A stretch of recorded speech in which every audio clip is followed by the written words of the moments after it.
অখণ্ডমণ্ডলকারং ব্যাপ্তং যেন চরাচরং তৎপদং দর্শিতং যেন তস্मै শ্রী গুরবে নমঃ। রাধে কৃষ্ণ রাধে কৃষ্ণ রাধে কৃষ্ণ। আজ আমরা পাঠ করব কৃষ্ণ লীলা থেকে গর্ভস্থ শ্রীকৃষ্ণের প্রতি দেবতাদের প্রার্থনা। তার আজ প্রথম পর্ব। কৃষ্ণলীলার এটি হলো দ্বিতীয় অধ্যায়। রাজা কংস কেবল যদু, ভোজ এবং অন্ধবংশীয় রাজাদের রাজ্য এবং সুরসেনের রাজ্যই অধিকার করল না। সে প্রলম্ব, বক, চানুর, তৃণাবর্ত, অঘাসুর, মুষ্টিক, অরিষ্ট, দ্বিবিদ, পুতনা, কেশী, ধেনুক আদি অসুরদের সঙ্গেও মিত্রতা স্থাপন করল। সেই সময় মগধের রাজা ছিলেন জরাসন্ধ। তার কূটনীতির প্রভাবে কংস জরাসন্ধের নেতৃত্বে সেই সময়কার সমস্ত প্রভাবশালী রাজাদের একত্রিত করল। তারপর সে বানাসুর ও ভৌমসুর নামক দৈত্য রাজাদের সঙ্গেও সন্ধি স্থাপন করল। এইভাবে সে নিজেকে সবচাইতে প্রতিপত্তিশালী করে তুলল। তারপর সে কৃষ্ণ যে বংশে আবির্ভূত হয়েছিলেন সেই যদু বংশের প্রতি ঘোর শত্রুতা করতে শুরু করল।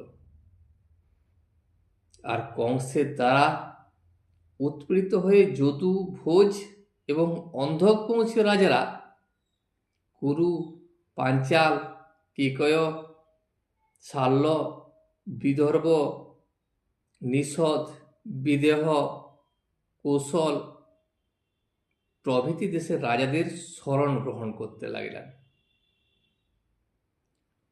কংস তার প্রভাবের দ্বারা যদু, ভোজ ও অন্ধক রাজ্য পরাভূত করে ভারতবর্ষ নামক বিশাল ভূখণ্ডে তার সুদৃঢ় আধিপত্য বিস্তার করল।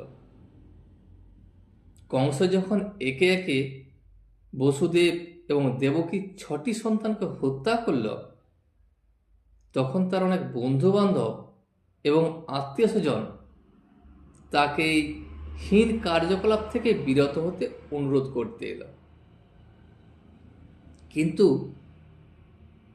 তাদের পরিণামও সেই সকলকেই কংসের আধিপত্য স্বীকার করে তার বশ্যতা স্বীকার করতে হলো।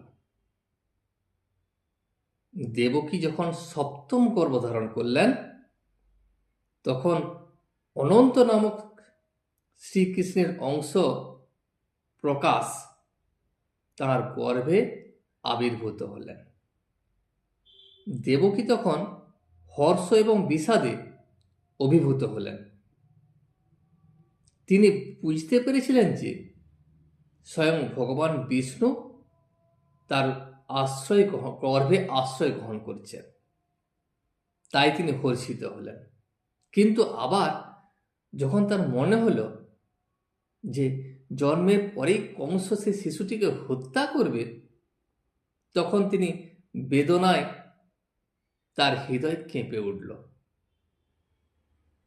সেই সময় কংসের অত্যাচারে পীড়িত যদুবংশীদের উপর কৃপা করে পরমেশ্বর ভগবান শ্রীকৃষ্ণ তার অন্তরঙ্গা শক্তি যোগ মায়াকে এই পৃথিবীতে আবির্ভূত হতে আদেশ দিলেন। কৃষ্ণ যদিও সমস্ত জগতের পতি, কিন্তু তিনি হচ্ছেন বিশেষভাবে যদুপতি। এই যোগমায়া হচ্ছেন ভগবানের আদি শক্তি। বৈদিক শাস্ত্রে ভগবানের বিভিন্ন শক্তির উল্লেখ আছে। পরাশ্ব শক্তি, বিবের ধৈব, শ্রুয়তে তার বিভিন্ন শক্তি অন্তরঙ্গা ও বহিরঙ্গা শক্তিরূপে কাজ করছে। যোগমায়া এই সমস্ত শক্তির আদি শক্তি। তিনি যোগমায়াকে অপূর্ব সুন্দর সমস্ত গাভীর দ্বারা অলঙ্কৃত বৃন্দাবনের ব্রজভূমিতে আবির্ভূত হতে আদেশ দিলেন। বৃন্দাবনে বসুদেবের আরেক পত্নী রোহিণী নন্দ মহারাজ ও যশোদা মহারানীর গৃহে অবস্থান করছিলেন। কেবল রোহিণী নয়, কংসের অত্যাচারে ভীত হয়ে যদু বংশের অনেকেই দেশের বিভিন্ন জায়গায় ছড়িয়ে পড়েছিলেন। তাদের কেউ কেউ আবার পর্বতের গুহাতেও বাস করছিলেন। ভগবান যোগমায়াকে বললেন, দেবকী ও বসুদেব কংসের কারাগারে অবরুদ্ধ হয়ে আছে, আর আমার অংশ অবতার অনন্ত শেষ দেবকীর গর্ভে অবস্থান করছে। তুমি গিয়ে দেবকীর গর্ভ থেকে শেষকে রোহিণীর গর্ভে স্থানান্তরিত করো। তারপর আমি স্বয়ং আমার পূর্ণ বৈভব সহ দেবকীর গর্ভে আবির্ভূত হব। আমি দেবকী এবং বসুদেবের পুত্ররূপে আবির্ভূত হব, আর তুমি বৃন্দাবনে নন্দ এবং যশোদার কন্যারূপে আবির্ভূত হবে। যেহেতু তুমি আমার ভগ্নীরূপে আবির্ভূত হবে, তাই পৃথিবীর সর্বত্র মানুষ নানা রকম মূল্যবান সামগ্রী ও ধূপ দীপ ইত্যাদি নিবেদন করে তোমার পূজা করবে। তুমিও অবিলম্বে তাদের ইন্দ্রিয় সুখ ভোগের বাসনা চরিতার্থ করবে। যে সমস্ত মানুষ জড় সুখভোগের প্রতি আসক্ত, তারা তোমাকে দুর্গা, ভদ্রকালী, বিজয়া, বৈষ্ণবী, কুমুদা, চণ্ডিকা, কৃষ্ণা, মাধবী, কন্যকা, মায়া, নারায়ণী, ঈশানী, সারদা এবং অম্বিকা রূপে পূজা করবে। শ্রীকৃষ্ণ এবং যোগমায়া পরম শক্তিমান এবং পরাশক্তি ভ্রাতা ও ভগিনী রূপে আবির্ভূত হলেন। যদিও অপ্রাকৃতিক স্তরে শক্তি ও শক্তিমানের বিশেষ কোনো ভেদ নেই, কিন্তু শক্তি সবসময় শক্তিমানের অধীন তত্ত্ব। যারা জড়বাদী তারা শক্তির পূজা করে, কিন্তু যারা পরমার্থবাদী তারা শক্তিমানের পূজা করেন।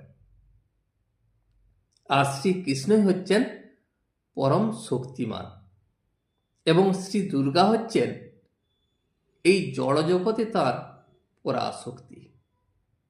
বৈদিক সংস্কৃতিতে মানুষ শক্তি এবং শক্তিমান উভয়েরই পূজা করে থাকেন। বিষ্ণু এবং দেবীর হাজার হাজার মন্দির রয়েছে এবং অনেক সময় একসঙ্গে তাদের পূজা হয়।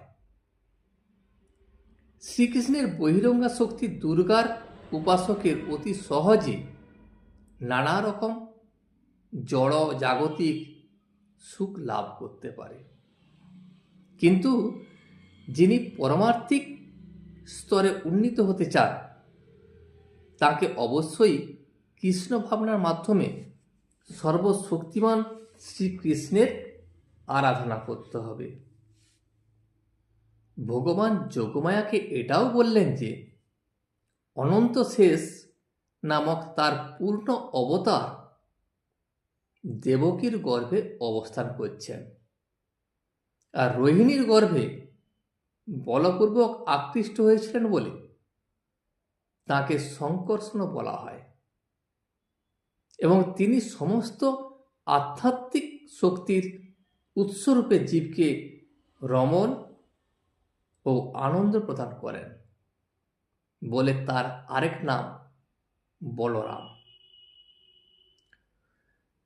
উপনিষদে বর্ণনা করা হয়েছে নাইমাত্মা বলহীনেন লভ্য, অর্থাৎ বলরামের কৃপা ছাড়া কেউই পরমেশ্বর ভগবানের চরণাশ্রয় বা কোনো রকম আত্মজ্ঞান লাভ করতে পারে না।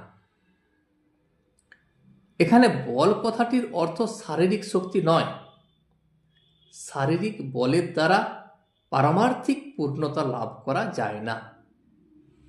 বলরাম বা শঙ্কর্ষণের কৃপা প্রভাবে আধ্যাত্মিক শক্তি লাভ হয়। ভগবান অনন্ত বা শেষী বিভিন্ন অবস্থায় সমস্ত গ্রহগুলিকে ধারণ করে আছেন। আধুনিক বিজ্ঞানে এই ধারণ করা শক্তিকে মাধ্যাকর্ষণ শক্তি বলা হয়, কিন্তু এটি প্রকৃতপক্ষে শঙ্কর্ষণের বলেরই প্রকাশ। বলরাম বা শঙ্কর্ষণই হচ্ছেন মূল আধ্যাত্মিক শক্তি বা আদি গুরু। তাই বলরামের অবতার শ্রীমন নিত্যানন্দ প্রভুই হচ্ছেন আদি গুরু, আর গুরুদেব হচ্ছেন পরমেশ্বর ভগবান, বলরামের প্রতিনিধি, যিনি আধ্যাত্মিক শক্তি দান করেন। চৈতন্য চরিতামৃতে বলা হয়েছে যে সদ্গুরুই হচ্ছেন শ্রীকৃষ্ণের কৃপার প্রকাশ। আজ এই পর্যন্তই, আবার আগামী পর্বে। ভিডিওটি যদি ভালো লেগে থাকে তাহলে একটি লাইক, কমেন্ট ও বন্ধুদের সঙ্গে শেয়ার করে দেবেন এবং সাবস্ক্রাইব করে পাশে থাকা বেল আইকনটি বাজিয়ে দেবেন, যাতে নতুন ভিডিওগুলি সর্বপ্রথম আপনার কাছে পৌঁছে যায়।